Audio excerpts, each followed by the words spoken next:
with regards to the nature of my work, again, a lot of traveling and doing stuff globally, I find that who you know sometimes matters more than what you know.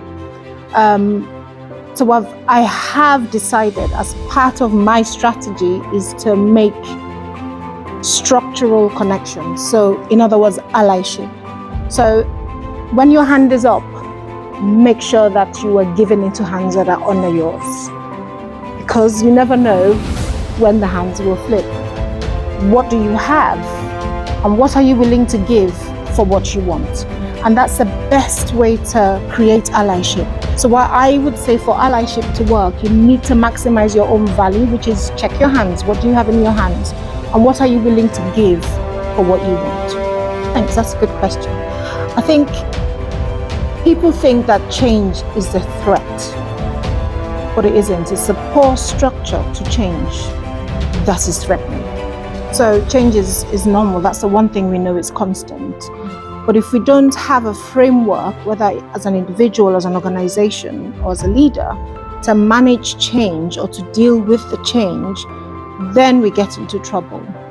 So I think it will be creating the infrastructure for yourself or for your organization. It's almost like putting a process in place to say, if this happened, then that.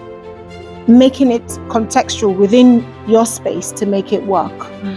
Making sure that there's a way things are done and the people I'm working with understand what that thing is, understand what to do when this happens. It's like if the fire alarm goes off, we know to do something. Look for the nearest fire exit.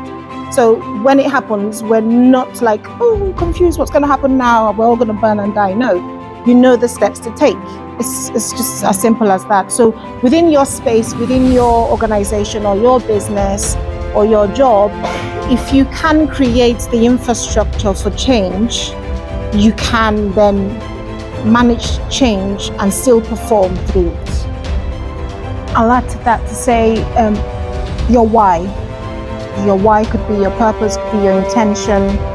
If you can figure out why you're doing something, you can then again tap into your resilience and push past your position. So it's important to understand the why behind what you're doing. Why am I doing it? Always ask that question and answer the question. And if whatever that is, if that allyship or that collaboration doesn't align with your purpose, then maybe that's not for you in that moment.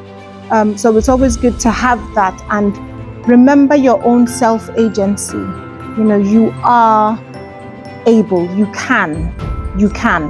So if for any reason you start to doubt yourself, gain the information you need to get yourself back on track.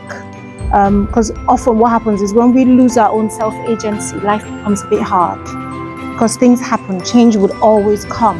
And the best way to prepare for change is to be equipped as your own self-agency, and you're not totally dependent on validation, whether it's external validation or support. You know what I mean? When you can stand on your own two legs, it makes the walk easier. So do what you can to develop yourself, develop your own mind, understand. Sometimes we know what the skill is, we know what our job is, we've got the competence, but we need courage to be able to step out and do the things that we want to do.